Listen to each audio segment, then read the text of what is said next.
예, 예. 이제 그 소개를 받은 이병입니다. 예, 저한테 주어진 시간이 얼마 없네요. 제가 처음에 그 중국 불교에서 공과 중도를 어떻게 보는가를 의뢰를 받았을 때 제 개인적인 생각은 조금 거창했습니다. 뭐냐면 성향, 마음, 이것까지 다 포함해서 중국 불교에서 공과 중도가 어떻게 구체화되는가 이런 거에 대해서 검토해 봐야겠다는 생각을 했습니다만은 그건 너무 어렵고요. 시간이 모든 것을 해결해 주더라고요. 아마 시간이 다가오니까 쓸 수 있는 것도 썼습니다. 그러다 보니까 선론적으로 범위를 좁혔습니다. 신체하고 화합은 그 전에 제 개인적인 선행 연구가 있는 게 오히려 도움이 되는 게 아니라 방해가 되더라고요. 이미 생각이 고착화가 돼서 그 이상을 뛰어넘으려면 원전을 처음부터 다시 해봐야 되는데 그 얘기를 오늘 그러기에는 좀 열의가 좀 부족했다. 이게 제 개인적인 생각입니다. 제 137쪽이 되겠습니다. 부분 읽어가면서 23분에 마치도록 노력하겠습니다. 이 서론요. 중국 불교의 특징의 하나로서 이 전세관주의를 거론하다 됐습니다. 1번 아래 내려가 보시면요. 여기서 현세관주의라는 말을 쓰신 분은 돌아가신 고대학교 철학가 김충렬 선생님의 용어입니다. 용어를 제가 썼습니다. 이는 출세관보다 세관의 비중을 두는 경향입니다. 인도와 중국을 대별해서 보자면 인도의 불교는 대체로 출세관적 경향을 띄웠다고 평가할 수 있는데 그에 비해 중국의 문화는 현세관의 의미를 두고 있으므로 이것이 중국 불교에도 영향을 미쳤습니다. 그래서 중국 불교에서는 세관에 강조점을 주는 인명 지배를 갖추게 되었습니다. 그 뒤에는 박태원 선생님 논문, 또 이효걸 선생님 논문, 그리고 또 제 논문 이런 것들을 간단하게 소개를 했는데요. 중국 사람 내영애 선생님 빼고 요 세 사람, 또 김여옥 선생님, 네 사람의 공통 분모가 뭐냐? 그러면 김충렬 선생님한테 강의를 들은 공통 분모가 있어요. 그만큼 선생님이 정말 명강이었고 그 선생님이 중국 불교는 현세관주의다라고 명확히 제시해 준 것의 아이디어를 잡아서 각기가 서로 누구라고 말할 것 없이 현식 논문을 쓴 겁니다. 대체로 용어는 다릅니다만은 말하고자 하는 내용들은 서로 같다 이렇게 말씀드릴 수가 있습니다. 138페이지요. 세 번째 단락을 보십시오. 먼저 공과 중도니까 도대체 공이 뭐고 중도가 뭐냐에 대한 개괄적인 설명을 소개해드릴까 합니다. 사실 공이 뭐냐 이것처럼 어려운 말은 없겠습니다만 그래도 공이 무엇이냐에 대한 개괄적인 설명 없이 공이 뭐고 중도가 뭐고 이렇게 설명 안 하고서 그 중국 불교에서 공과 중도가 어떻다는 말을 설명할 수는 없을 것으로 생각했습니다. 한편 일반적으로 말해서 공은 무집착을 의미합니다. 가장 쉽게 설명했어요. 이러한 공의 정신을 가장 잘 나타내는 것이 금강경의 다음의 내용이라고 할 수 있습니다. 수고리가 어떻게 생각하느냐? 보살이 불국토를 장엄하느냐? 아닙니다. 세존이시오. 무슨 까닭인가 하면 불국토를 장엄한다는 것이 장엄이 아니니 이것을 장엄이라고 이름하기 때문입니다. 그러므로 수고리야 모든 보살마다리 이와 같이 청량한 마음을 내야 할 것이다. 곧 빛깔에 집착해서 마음을 일으키지 말고 소리, 향기, 맛, 촉각, 법에 집착해서 마음을 일으키지 말라. 다만 집착한 바 없이 마음을 일으켜라. 분명한 공무소주 이세유심이죠. 위에 금강경의 내용에서 공이라고 명확히 정의해서 말한 것은 아니지만 공의 내용을 말한 것이라고 판단되면서 이 내용에 따르자면 공은 인식의 대상에 집착하지 않는 것이고 집착의 마음을 벗어나서 청정한 마음에 내는 것이 공이다 이렇게 생각을 했습니다. 이러한 공은 중도로 또 표현할 수 있습니다. 중도는 일반적으로 있는 것도 아니고 없는 것도 아니라 비유라고 표현되는데 그 유명한 반야신경에서는 태어나는 것도 아니고 없어지는 것도 아니고 불생불멸, 더럽지도 않고 깨끗하지도 않으며 불고죠. 늘지도 않고 줄지도 않는다. 부중불감이라고 표현하고 있습니다. 이러한 표현을 통해서 전하고자 하는 내용은 공이란 모든 개념과 분별을 넘어선다는 것입니다. 다시 말해서 이 세상 모든 판단을 단순화하면 뭐뭐이다, 긍정, 뭐뭐가 아니다라는 부정이라고 할 수 있는데 공이란 이 두 가지, 긍정과 부정을 다 넘어선다라고 정의할 수 있다고 생각합니다. 위에서 말한 것처럼 중도를 표현한 공은 모든 개념과 분별을 넘어선다. 따라서 이 경지에서 보자면 불교에 집착해서도 곤란합니다. 물론 처음에는 불교의 가르침에 충실히 따라야 할 필요가 있겠지만 불교의 깨달음을 얻기 위한 최고의 단계에서는 불교의 가르침조차 집착해서는 곤란합니다. 왜냐하면 이것도 부처의 경지에서 보자면 결국에는 분별이고 집착이기 때문입니다. 그래서 반야신경에서는 초기 불교의 기본 개념인 5원 22조 18개 12영지 4성제 송의 지혜를 부정하고 있습니다. 그리고 이처럼 부정하는 이유는 앞에 소개한 개념이 의미가 없기 때문이 아니고 오히려 불교의 가르침에 충실히 따르기 위해서는 마지막 단계에서는 불교의 가르침조차도 넘어설 필요가 있기 때문입니다. 제가 파악한 개괄적인 의미입니다. 페이지를 넘기겠습니다. 140쪽이 되겠네요. 이 삼론종의 공과중도의 이런 공과중도의 의미가 삼론종에서는 어떻게 구체화되었는가를 살펴보겠습니다. 1. 삼론종의 사중이제입니다. 삼론종의 중요한 사상의 하나는 약교이제설이라고 하는 이미 널리 알려진 내용입니다. 약교이제설 저희 말로 표현하면 약이 잡을 약자예요. 교를 중심으로 보는 이제설 정도가 되고 있습니다. 이것을 주장한 사람이 바로 고구려 출신의 승량입니다. 이 약교 이제설은 이제를 다 같이 부처님의 말씀, 언교로 보아야 한다는 견해입니다. 용수의 중론에서는 속죄에 의지하지 않으면 제1위제를 얻을 수 없고 제1위제를 얻지 않으면 열반을 얻지 못한다라고 했는데 삼론에서는 제1위제를 이로 보지 않고 하나의 가르침, 교로 본 것입니다. 만일 제1위제를 이로 본다면 이것이 그대로 진리이므로 여기에 더 이상 될 것이 없을 것입니다. 그러면 속죄와 세제와 제1위제만 말하면 충분할 텐데요. 그러나 약교 이제설의 입장에 서면 제1위제도 하나의 가르침이므로 이것을 초월하는 다른 가르침이 존재할 수 있습니다. 그래서 약교 이제설에서는 삼론종의 중요한 가르침인 사중 이제설을 이끌어냅니다. 그 다음 단락으로 한번 튀겠습니다. 그러므로 사중이제설은요, 이처럼 가르침에 속하는 속죄와 진제를 매번 전개하는 것입니다. 다시 말하자면 속죄 경지를 진제에서 부정하고 다음 단계에서는 이 부정한 경지도 다시 또 부정하고요. 3단계에서는 이 부정한 경지도 다시 부정하고 4단계에서는 앞에 부정을 다시 부정하는 것입니다. 결론적으로 말하면 어떤 것에도 집착하지 않는다는 것이 사중이제설에서 전하고자 하는 가르침입니다. 다음 예고 또 사중이제설에 대한 세세한 설명입니다만 대체적인 것들은 전달이 되고 또 논평자가 또 이 부분에 질문이 있으니까요. 그리고 한번 띄겠습니다. 142페이지 두 번째 단락인 게 인용문이 사중이제설에 대한 설명인데요. 한번 띄겠습니다. 세 번째 단락이 되겠네요.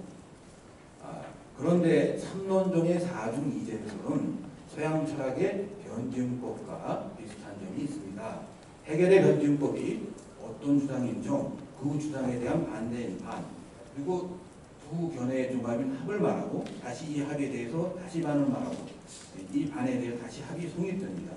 이렇게 보면 삼론중의 사중이제설도 해겔의 변집법과 비슷한 점이 있다고 할 수 있습니다. 그리고 삼론중의 사중이제설이 해겔의 변집법보다 더 깊은 측면이 있다는 지적이 있습니다. 각주 15번을 봐주시면 박종호 선생님이 승량에 대해 쓰시면서 이와 같은 견해를 밝히셨습니다. 여기에 필자의 견해를 추가하면 이 둘의 중요한 차이점은 해겔의 변증법은 생각을 쌓아두는 방식이라면 삼론중의 사중이제는 생각을 비우는 방식이라는 데 있습니다. 현대사의 문제점의 하나가 생각의 홍수 속에서 방황하는 데 있다고 한다면 마음을 비우고 빠르게 간절할 필요가 있다고 하겠습니다. 이 삼론중의 삼중 이제 한명 중인데 제가 삼중이라고 한국말로 좀 고쳐봤습니다. 좀 이상한 말이 됐어요.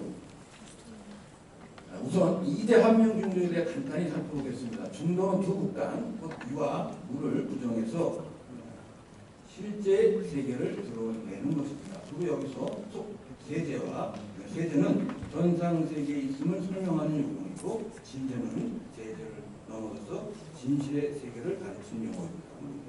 기본적인 개념이고요. 그리고 삼론중의 이제 한명 중도는 이제는 이 속죄와 진제를 합쳐서 중도를 밝힌다 그런 말입니다. 세제와 진제를 합쳐서 중도의 의미를 드러내고자 한 것입니다.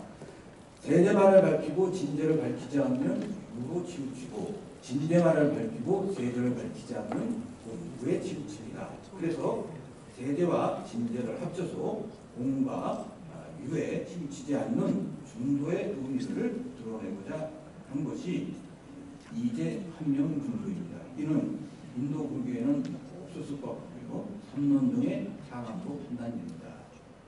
나아가 삼론중에서는 중도에 세 가지 의미가 있다고 주장합니다. 이렇게 중도에 세 가지 의미가 있다고 이렇게 분별해 놓은 것, 이게 삼론중 특징이 아닐까 이렇게 생각을 했습니다.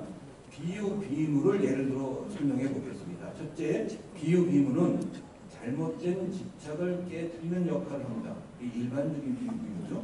둘째, 비유는 중도를 잘못 이해하는 것을 비판하고 제대로 된 중도를 세우는 역할을 합니다. 그러니까 이거는 비유, 비무의 올바른 이해를 돕니다. 이렇게 되는 것이고, 셋째는 비유, 비무는 전상계를 설명하는 원리로 작동한다는 것입니다.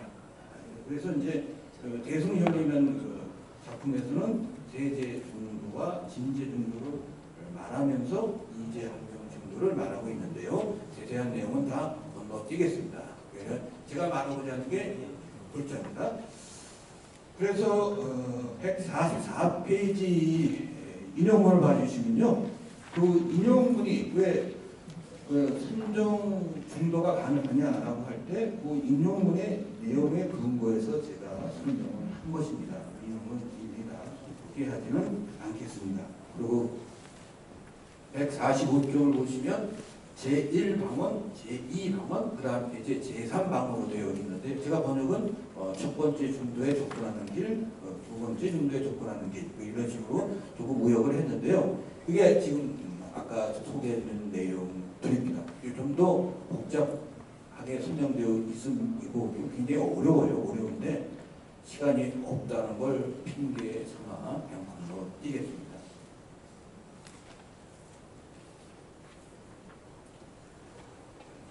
147쪽이 되겠네요. 선종의 공과 중도의 이해. 두 번째 단락을 봐주십시오. 여기서는 순불교의 공안 화두에서 공사상과 중도를 말하는 것을 제시하고 의리선의 관점에서 재해석하고자 합니다. 여기서 말하는 의리선은 선의 정신을 온전히 체험한 것이 아니고 언어의 영역에서 설명하는 차원을 의미합니다. 그리고 무문회계의 무문관을 중심으로 해서 순불교의 공안과 공사상과 중도사상을 소개하고자 합니다. 1. 선종의 공안에 나타난 공사상.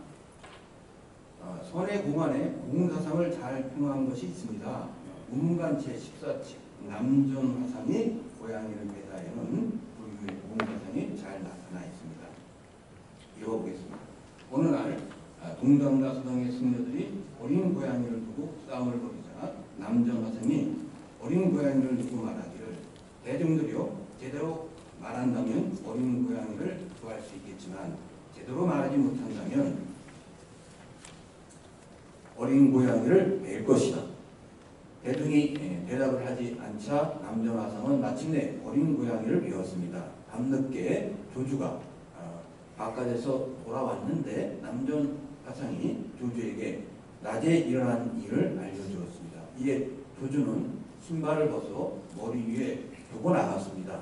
남전 화성이 말하기를 그대가 만약 낮에 있었다면 어린 고양이를 구할 수 있었을 터인데 라고 하였습니다. 위 공안의 내용을 의리선의 관점에서 다시 풀어봅니다. 의리선이 중요합니다. 그러니까 언어에 집착해서 풀어보겠다는 겁니다. 동강과 서강의 승려들이 어린 고양이를 좋아하였는데 이로 인해 서로 감정 싸움이 있었습니다. 남전 화상은 어린 고양이를 좋아하는 것도 불교의 수행의 관점에서 보자면 또 다른 집착이 된다고 보고 남전 화상은 눈 밝은 수행자가 있으면 어린 고양이를 살려주겠지만 눈 밝은 수행자가 없다면 빼겠다고 하고 결국에는 어린 고양이를 칼로 죽이게 되었습니다. 이 일을 조주 스님에게 말했을 때 조주가 보인 행동, 곧 신발을 머리에 얹고 나간 것은 주객이 전도되었다는 것을 보여주는 것이고 수행자가 운분을 읽고 어린 고양이에 집착한 것을 비판한 것이라고 해석됩니다. 위에 소개한 운문간의 제14칙의 공안은 일상의 언어를 사용해서 일상의 이야기 형태로 공의 정신, 곧 무집착의 정신을 소개하고 있습니다. 이것이 중국 손불교의 공예의 특징이라고 생각합니다. 그러니까 살생하는 일은 결코 불교에서 권하는 일이 아니겠습니다만은 수행자가 운분을 입고 고양이에 집착하는 것은 바로 그 수행자의 본분을 잃어버린 것이다 라는 그런 측면에서 무집착을 잘 보여주는 하나의 공안이 아닐까 생각을 해보았습니다. 그 다음 화두도 이런 내용이 되겠습니다만은 건너뛰겠습니다. 이거 하나의 사례로 다 모든 게 설명될 수 있다고 생각하고요. 152쪽이 되겠습니다. 선종의 공안에 나타난 중도. 여기서도 가장 잘 보여주는 것만 하나만 소개를 하고자 합니다. 154쪽의 두 번째 단락이 되겠네요. 문문간 제43쪽 수산의 죽비에서 중도를 말하고 있는데 여기서 설명한 것이 선불교 특유의 중도의 가르침이라고 할 수 있습니다. 수산 화상이 죽비를 들고 대중에게 말하였습니다. 그대들이요, 이것을 만약 죽비라고 부른다면 집착한 것이고 만약 죽비라고 부르지 않는다면 틀린 것이다. 그대들이요, 또한 말해보라. 이것을 무엇이라 불러야 할 것인가.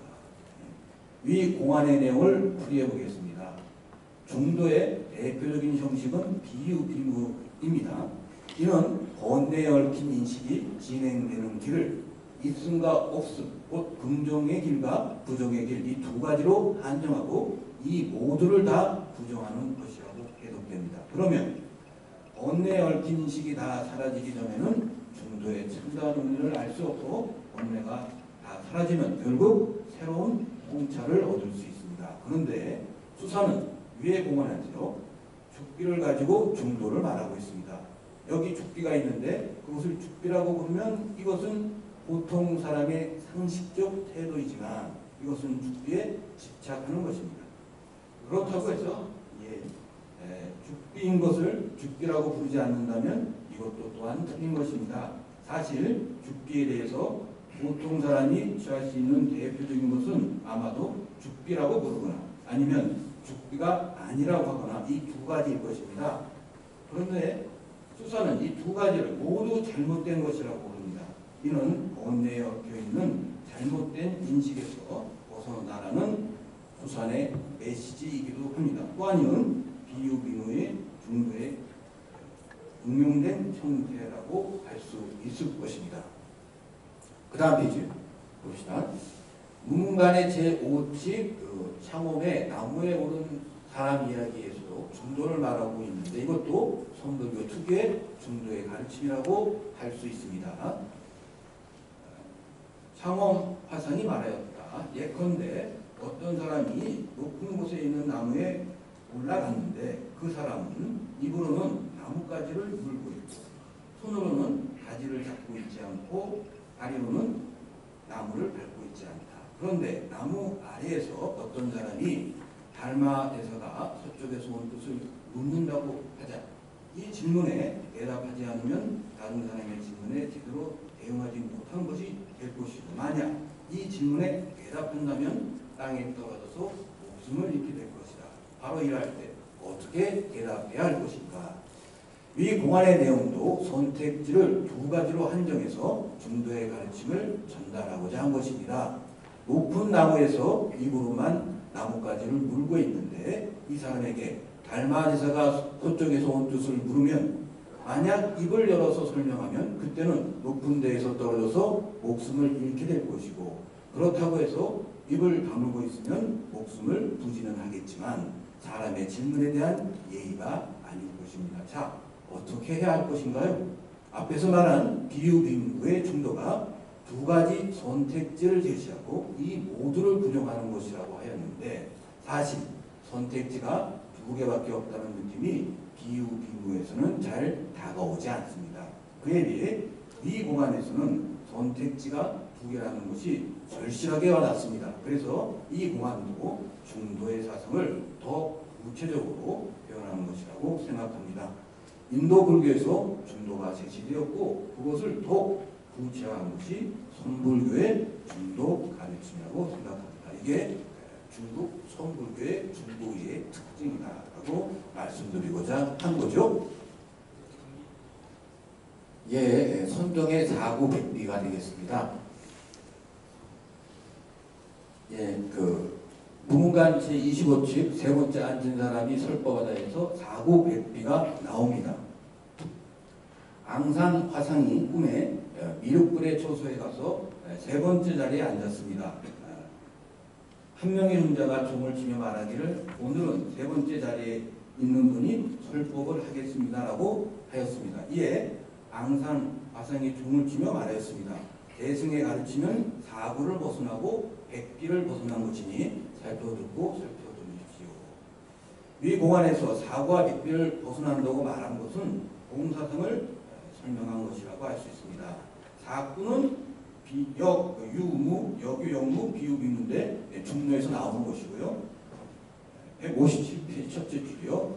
불교 사전에 따르면 백비는요. 부정을 거듭하는 것인데 이를 문자 그대로 받아들이면 100번이나 부정한다는 것이고 이 100번의 부정도 부족하다는 것이 위에 소개한 공안의 내용입니다.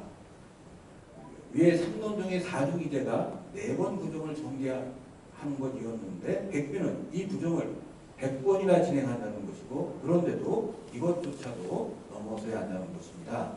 이는 부정정신을 철저하는 것이라고 평가할 수 있습니다. 자, 3번 더. 예, 죄송합니다. 예, 마지막 결론만 간단히 소개해드리겠습니다. 158페이지 맨 아래쪽에 되겠습니다. 이상의 내용을 정리하면요. 중국 불교의 삼론종과 선종의 공과 중도의 다음과 같은 공통점이 있습니다.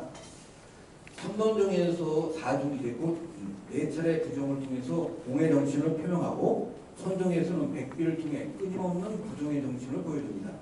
이러한 공통점은 인도 불교에서는 그다지 주목받지 못했거나 또는 제시되지 않았던 것이 중국 불교에서 강조된 경우라고 할 수 있습니다.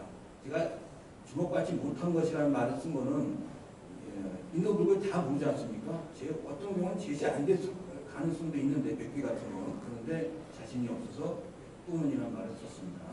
또 삼론종에서는 이제 한명 중도를 통해 중도의 3가지 의미를 자세히 구분하였고 선종에서는 일상생활과 관련해서 중도의 구체적 활용을 제시하였습니다.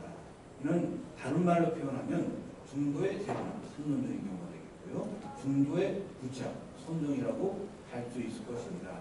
이 점에서 인도 불교에서 명확하지 않았던 또는 제시되지 않았던 것을 중국 불교의 선론종의 선종에서 분명하게 제시하였다고 평가할 수 있습니다. 몇 가지가 요번에 요약이고요. 그 다음에 조금 더 개인적인 견해를 좀 썼습니다. 앞에 그 서론 부분에서 중국 불교의 특색으로서 전세관주의를 거론하였는데 선종의 공과 중도 이해는 전세관주의가 작동한다고 할 수 있습니다. 그래서 선불교의 공안에서는 공의 정신을 논리적이고 체계적으로 설명하는 것이 아니고 일상생활과 관련되어서 일상용어로 설명하고 있습니다. 이는 선불교의 중도의 구차에도 적용을 할 수 있습니다. 이것이 중국 불교의 선종의 특색이라고 하겠지만 여기에는 장점과 단점이 아울러 있습니다. 이러한 것을 사상의 차원에서 보면 변형 내지 변화라고 하는 점, 이거는 장점인데요. 현대 차원에서 보자면 현실적 활용성에서는 오히려 불교를 접근하는데 어렵게 만드는 측면적 기능이 있다고 할 수 있습니다. 과거에는 지식인층과 일반 민중이 확연히 구분되어 있었기 때문에 지식인층의 관점에서 공과 중도를 현세관주의적 입장에서 접근하였습니다. 그래서 오늘날의 대부분의 불교인들에게 공과 중도에 대한 현세관주의적 접근이 어렵게 다가옵니다.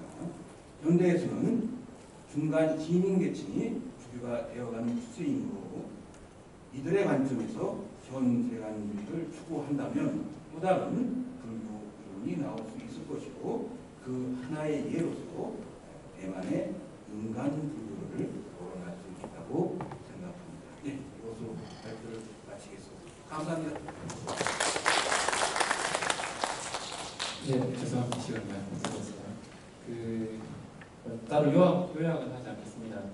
그러니까 선론종, 여기서 좀 다루는 선론종과 선종인데 선론종은 흔히 인문 중간학파의 중국 버전이라고 얘기합니다.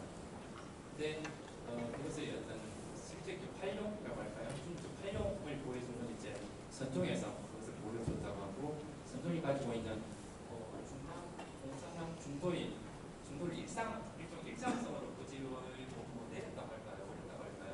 근데 그런 부분을 선종에서 얘기하는 화두나 문답으로 보여줍니다.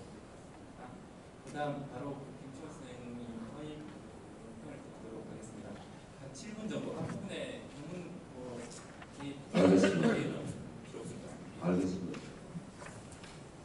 잘 설명했기 때문에 앞부분은 나름대로의 개요를 설명한 것이었기 때문에 생략할 생각이었습니다. 162페이지로 바로 넘어가겠습니다. 질문으로 드리도록 하겠습니다. 간략한 개요를 바탕으로 질문과 함께 표명자의 견해를 서술하고자 합니다. 먼저 151페이지입니다. 페이지 151페이지 6조 단경의 내용에 대한 풀이 부분입니다. 논자는 선도 생각하지 말고 악도 생각하지 말라. 바로 그러할 때 어떠한 것이 명상자의 본래 면목인가 라고 말한 부분이다. 공사상은 무집착을 말하는 것이므로 이것을 윤리적인 측면에서 적용한다면 선도 생각지 않고 악도 생각하지 말라고 표현될 것이다. 인도 불교의 중론의 경우 공사상이 선과 악에 적용되지는 않았는데 중국 불교의 선불교에 이르러서 공사상이 선과 악에 분명하게 적용되고 있다. 여기에는 장점과 단점이 있다. 장점은 어떠한 것에도 집착하지 않는다는 것이 공사상이므로 윤리적인 측면에서도 예외 없이 적용된다는 점이고, 단점은 불교의 초신자에게 윤리의식을 무시하도록 부추길 가능성도 있다는 것이다. 사실 불교라는 종교를 단순하게 말하면 윤리적인 실천과 명상을 통해서 열반을 깨닫는 것이라고 할 수 있을 터인데, 그 하나의 축인 윤리에 대해 이렇게 무시하는 것은 어떤 측면에서는 역기능도 존재한다고 할 수 있을 것이다 라고 풀이하고 있습니다. 평자가 보기에는 논자는 6조가 법을 설하고 있는 것이 출가자를 대상으로 법을 설하는 것이 아니라 단순히 일반 법무들에게 법을 설하고 있는 것으로 받아들이고 부리하고 있다고 생각됩니다. 하지만 본문에서 6조가 법을 설하고 있는 것은 세간의 법무들에게 설하고 있는 것이 아닙니다.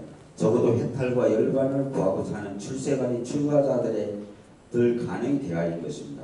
그렇다면 당연히 선과 악을 구별해서 행위하는 단순한 윤리적인 것이 아니라 종교적인 이상, 불교의 이상이라는 관점, 즉 출세간적인 관점에서 해야 하지 않을까라는 생각이 듭니다.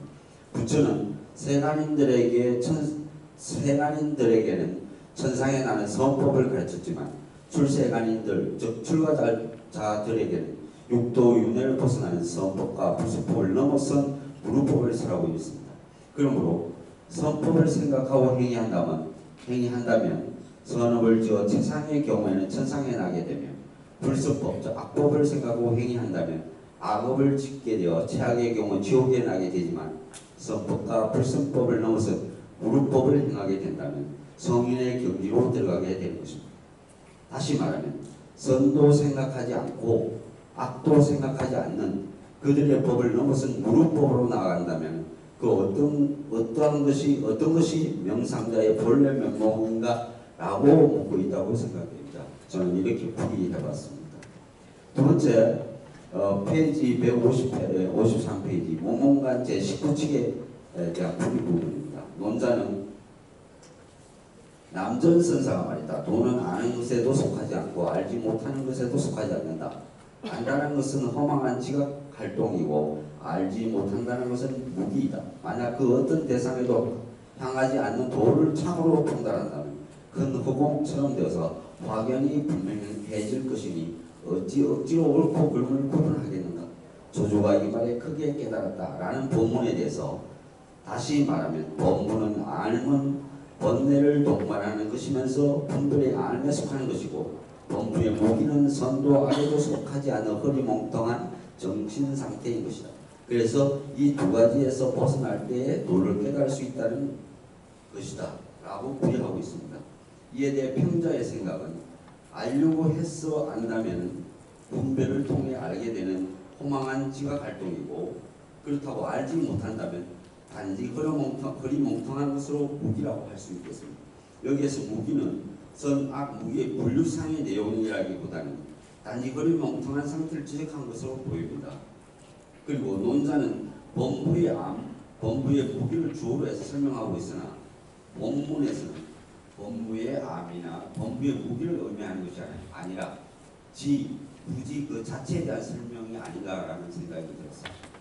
마지막으로 논자는 중국 불교의 특색으로서 현세간주의를 인정하면서 선종의 공과 중도의 이해에서도 현세간주의가 작동한다고 할 수 있다고 하고 있습니다. 그 이후로 성불교의 공안에서 공의 정신이나 중대에 대해 논리적이고 체계적으로 설명하는 것이 아니고 일상생활과 관련되어서 일상용어로 설명하고 있기 때문이라고 하였습니다. 이는 마땅하게 납득이 되지 않는 면이 있습니다. 공안은 출가의 스승이나 제자가 바로 대면에서 깨우쳐주는 상황에서 일상적으로 일어나는 상황이라고 보아야지 이를 두고 현세간주의라고 평가하기는 곤란하다고 생각이 됩니다. 또한 현세간주의가 현세와 세간주의가 합친 말이라면 현세에서 깨침을 이룬다는 면에서는 타당할 수 있겠지만 성불교가 과연 세간을 선호하는 불교인가? 라고 묻고 싶습니다. 이는 세간인의 눈으로 세간인의 관점에서 해석하기 때문이 아닐까 하는 생각이 듭니다. 분명 출세간의 출가인들 간의 대화를 세간에서 본부의 입장에서 본부의 사고로 해석하고 있기 때문 아닐까라는 생각이 듭니다. 제가 그 김충렬 선생님의 그 강의를 안 들으시는 줄 모르겠습니다. 네, 삼룡정의 사중이시고 이제 한명 정도 그리고 선종의 공안 풀이에서 많은 공부를 하게 돼서 대단히 감사하게 생각합니다. 어려운 난제를 이렇게나 쉽게 만나볼 수 있도록 해준 논자에게 특히 감사의 마음을 전합니다. 감사합니다.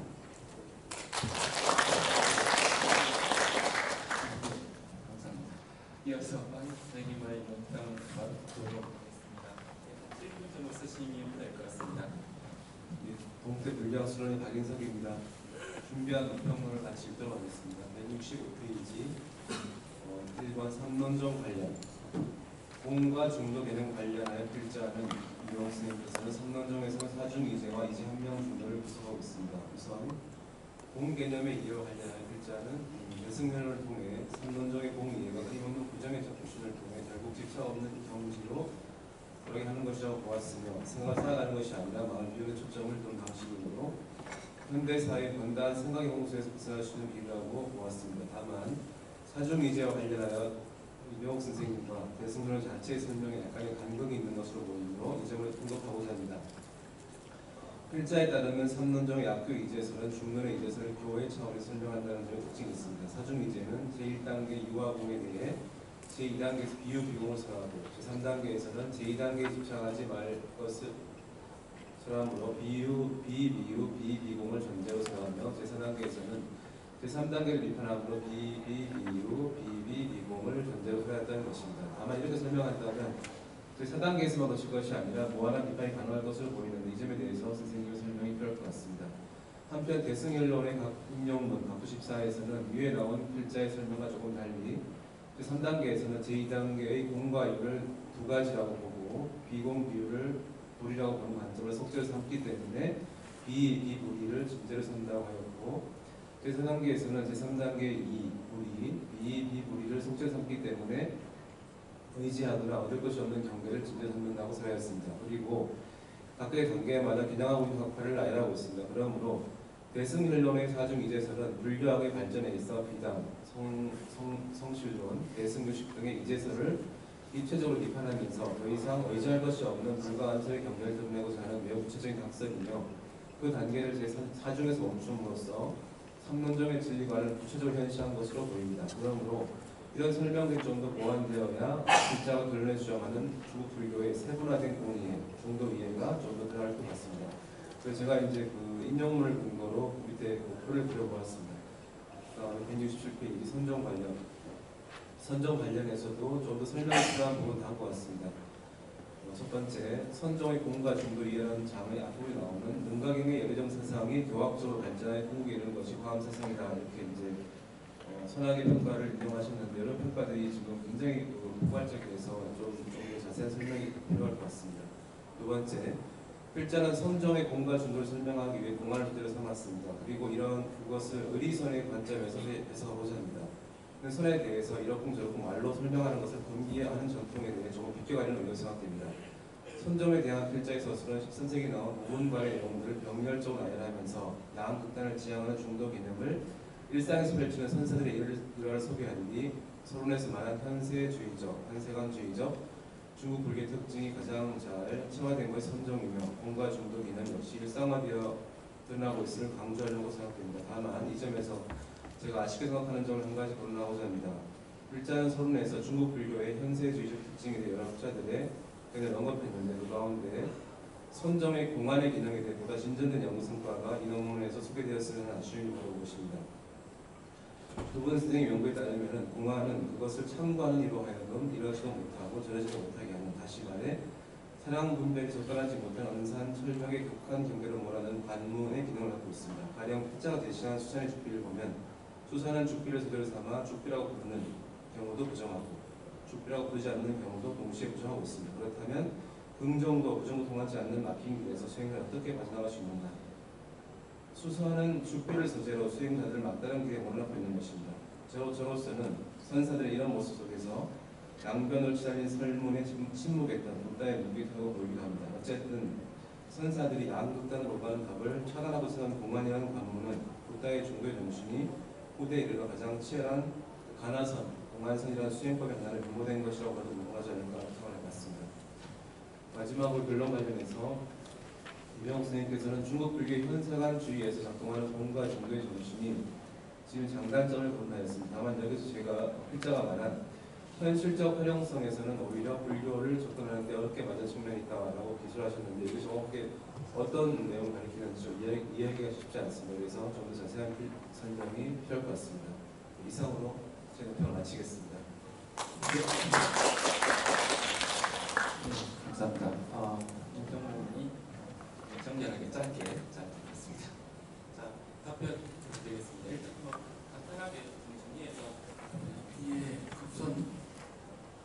막 들었으니까 박인서 선생님 질문부터 답변을 하겠습니다.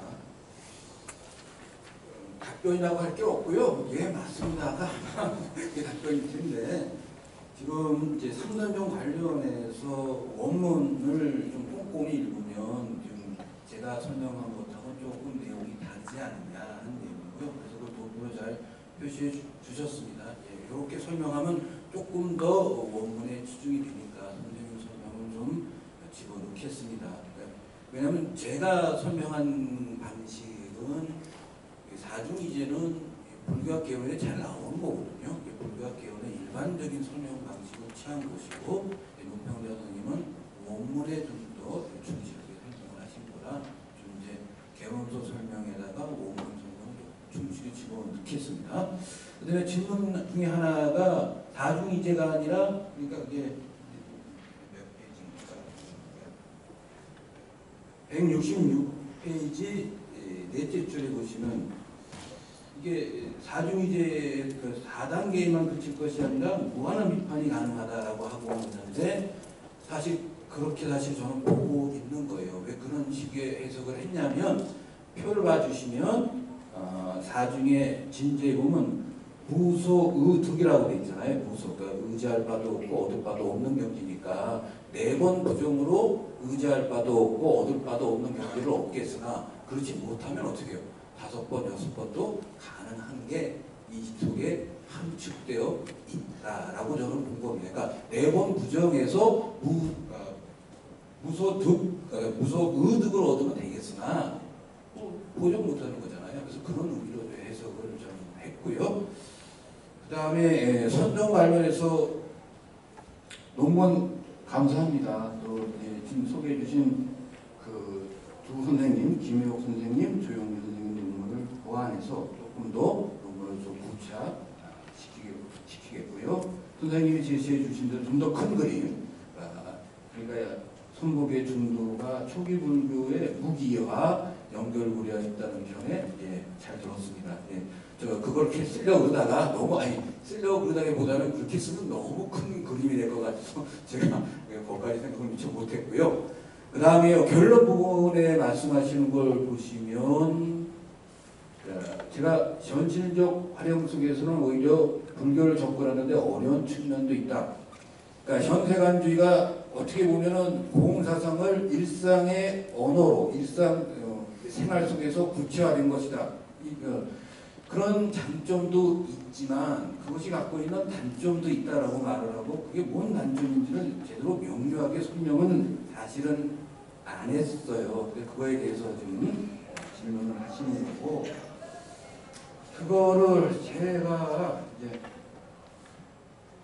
이런 말씀을 드리고자 하는 거죠. 교나선이나 공과 중도를 말하는 데는 차이점이 없다. 일단 제가 말하고자 하는 메시지는 그거예요. 교나 선정이나 공과 중도를 말하는 데는 차이가 없다. 그런데 오히려 선정에서 말하는 공이나 중도는 일상의 언어를 사용하고 있기 때문에 잘 이해할 수 있을 것 같지만 오히려 방해가 되는 경우가 훨씬 더 많다. 교학의 체계적인 이해가 선행되지 않으면 일상의 언어라고 표현된 것이 더욱더 어렵게 다가오는 게 오늘날 한국 조계종의 현실이 아니겠느냐 이런 생각을 하는 거죠. 그래서 불교학자 보면은 동아시아 전공보다는 인도 불교 전공자가 더 점점 많거나 발언권이 있지 않습니까? 당장 저희 지금 불교학 연구에도 6꼭지 중에 4꼭지가 인도 불교예요. 그러니까 이런 현실이 뭐냐? 대체로 인도 불교 쪽이 좀 더 논리적으로 선명한 그 무엇이 있고 일상의 언어를 썼다든가 이게 좀 구중과 친근한 것 같은 오히려 선정의 언어가 대다수 사람들에게는 모호하게 나오는 게 아니냐 하는 그런 점에서 그걸 저는 이런 식으로 변명하고 싶었던 거죠. 과거에는 지식인 층을 상대로 공과 중도를 설명했기 때문에 일상 언어로 설명하는 그런 게 더 와닿을 수 있으나 지금은 그런 방식으로 공과 중도를 설명해서는 안 되고 조금 더 다른 방식의 현세관주의가 작동해야 된다. 그 대안이 뭐냐? 대만의 인간불교 같은 거, 전세관이 정토로 만들자 이런 거죠. 이런 유형의 전세관주의가 중국 불교의 장점이 될 수 있는 거 아니냐 하는 그런 생각을 한 겁니다. 그 다음에요, 김치원 선생님 질문은 이것도 그냥 맞습니다 얘기를 해야 할 수밖에 없는 자리예요. 보시면 그러니까 질문 첫 번째 질문이 육조단경에서 서원도학도 생각하지 마라. 그때 그대의 본래 명이 무엇이냐 이런 질문이 있잖아요. 육조단경에 나오는 건데 이걸 이제 어떤 식으로 해석을 했냐면은 요거의 원래 취지를 생각해봐라. 그러면 육조 대사가 출세간의 출가자를 위해서 서원도학도 생각하지 말라라고 말했지 일반 대중을 상대로 말한 게 아니지 않느냐. 그렇죠? 예. 제가 그걸 명료하게 안 썼습니다. 근데 제가 말하고자 하는 건 육조 대사가 그 말은 그렇게 했지만 육조 단경을 지금 누구나 다 보지 않습니까? 그러니까 지금은 그러니까 육조 대사가 그런 취지로 말을 했다고 해도 지금은 대부분 다 불교인이라는 육조 단경을 보는데 거기서 선도학도 생각하지 말라가 갖고 있는 잘못된 메시지의 가능성에 대해서 경계한 것뿐인데 좀 명확하게 제가 못 쓴 점을 지적해 주셨고요. 그 다음에 두 번째 질문도 이건 제가 논평자하고 견해가 비슷한 게 아닌가 싶어요. 왜냐하면 돈은 아는 거에도 속하지 않고 알지 못하는 거 속하지 않는다라고 했는데 저는 그걸 범부의 지, 범부의 부지라고 했어요. 근데 이거를 논평자 선생님은 보편적인 지, 보편적인 부지라고 이렇게 말씀을 하고 있는데 그 보편적인 지가 부처의 지까지를 포함하지 않을 테니까 대체로 범부의 지를 말하는 거라고 저는 해석을 해서 그 보편성이 있으나 그 대상은 범부라고 봤습니다. 그래서 이거는 서로 같은 내용을 좀 다르게 표현한 게 아닐까 이렇게 생각을 했고요. 세 번째 질문요. 세 번째 질문은 이건 제가 좀 질문지를 받아보고 다시 제가 쓴 거를 읽어보니까 저한테 좀 문제가 있더라고요. 근데 제가 말씀드리고자 했던 건 이건 뭐냐면 전세관주의를 저는 제가 다시 표현하면 중국판 실용주의라는 말로 쓰고 싶었어요. 중국판 실용주의. 그러니까 제가 말씀드리고자 하는 건 선종이 세간을 선호하는 불교이냐? 아니 그런 취지는 아니죠. 선종의 공과 중도나 인도 불교의 공과 중도가 일미겠죠. 그러나 접근하는 방식이 좀 더 일상생활과 관련돼서 일상의 용어로 쓰고 있는 것이 특징이고 그것이 중국판 실용주의가 아니겠느냐. 뭐 골치 아프게 체계적이고 논리적이고 그래서 그냥 골치 아프게 설명하는 것이 아니라 좀 더 친근하게 다가가려고 했던 것이 그게 전세관주의다라고 했는데 제가 앞에 써놓은 걸 보니 전세관주의가 세간 선언하고 써놨기 때문에 논평자가 선종은 세간을 선호하는 불교가 아니다라고 하는 반론에 대해서 할 말이 없습니다. 제가 그렇게 써놨으니까. 근데 그건 제가 잘못 쓴 거고 제가 말하고자 하는 건 그런 취지는 아니어서 앞에 제가 전세관주의 설명한 부분을 좀 고치겠습니다. 노평자 분들에게 답변까지 필요 없을 것 같습니다. 그냥 주로 수용했기 때문에 시간이 많이 없지만 광평사의 한 부분만 이렇게 논문 주제와 관련된 질문을 이렇게 한개 좀 받아보겠습니다.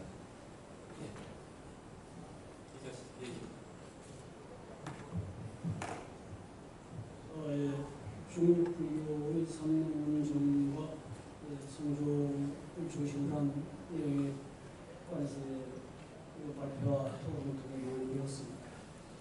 그런데 한 가지 첫 페이지에 보면 인도 불교에 관한 살짝 지나가는 논문이 있는데 이 논문은 인도 불교가 중국 불교에 대해서 어떤 대비를 하는 그런 맥락에서 바로 지고 있기 때문에 그런 경우에는 대비되는 대상이 자칫 잘못하면 주변화되거나 과도하게 단순화돼서 어떻게 보면 좀 그 입장에서 보다 뭔가 좀 희생이 되는 듯한 그런 경우가 있는데 인도도 마찬가지가 아니고 싶어요.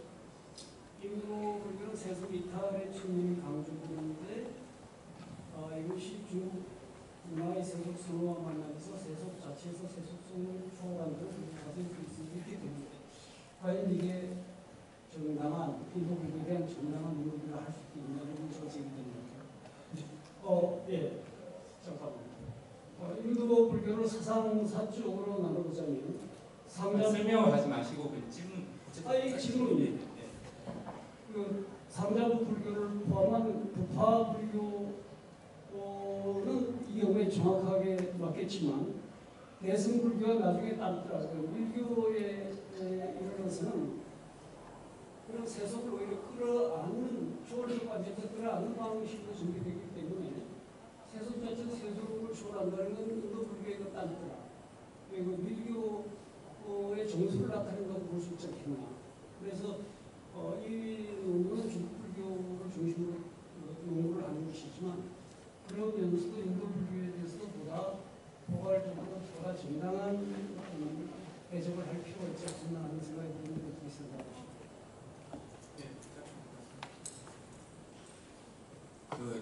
너무 그렇게 심각하게 봐야 되지 마세요. 그러니까 어느 코나 인도나 중국을 논하면서 크게 논하다 보면 그런 용이 허점 생길 여지가 있죠. 그런데 여기서는 중국 불교의 특징을 논하려고 하는 것이고 제가 구체적으로 논문의 결론에 요구하는 것은 하잖아요. 삼농종의 사중이제나 또는 삼종 이제 한명 중도의 내용은 그 인도에는 없지 않습니까? 선교교의 공안의 내용이 인도 불교에 있나요? 그러니까 이런 내용으로 접근하고자 하는 것이 구체적인 내용을 하는 것이고 서론에서 중국과 인도를 대별해서 말하는 건 뭐 그냥 그런 그 정도의 한 상식적인 수준에서 얘기하는 거지 그런 식의 그 말이 진짜 맞느냐 그러면 어떤 말도 못하지 않습니까? 그러니까 그건 너무 그렇게 잠깐 그 정도면 될 것 같습니다. 또 한 번만 받겠습니다. 없으면 제가 짧게 하나 할까요? 제가 이 부분을 말씀하는 앞에 서함 스님 인용하면서 그 주인공이라는 표현을 했습니다. 나오는데 그 주인공을 풀 때는 이게 열애당 사상이라고 들어가 있어요. 근데 그 공사상에서는 깨달음의 주체를 상정할 수 없는 거지. 근데 이게 공얘기를 하고 신중에서 공얘기가 투영되어 있다라고 하는데 그래서 주인공이라는 깨달음 주체를 얘기할 때는 그걸 풀면서 열애장을 가져와 버리거든요. 그러면 이제 이 얘기는 중간학에서는 아니면 중국식 중간학에 될까요? 여기서는 깨달음 주체를 상정할 수 없는 건가? 네, 이거 지금 글쎄, 그냥 저는 이게 승마경에 보면 공열애장, 불공열애장이 있고 또 대승기신에 보면 또 공불공의 개념이 들어있잖아요. 그 정도의 개념으로 일단 수용을 했고 이 표현 자체가 선불교가 초기불교의 무아 정신에 유배된다라고 하면서 요 인용문을 듣는 분들 내가 글을 읽은 적이 있어요. 그래서 조금 조심스럽기는 한데 그러니까 뭐 이런 거죠. 뭐 열애장사상은 초기불교의 무아에 유배되는 거 아니냐 뭐 이런 식의 뭐 논쟁들이 있을 수 있잖아요. 그런 것들을 좀 생각을 하고 그렇게 글을 쓴 겁니다. 그 정도의 문제의식을 갖고 있어요. 시간 관계상 이제 아니 그러니까 승마경이나 대승기신은 다 공사상을 말하고 있으니까 공사상 속에서도 불공열애장을 말할 수 있는 거 아닌가. 지금 말씀하신 대로는 제가 든 건 열반경이나 승마경이나 대승기신론을 예를 들면 충분히 열애장을 그러니까 주인공을 말하면서도 공사상을 포용한다고는 이해가 되는 거 아닙니까?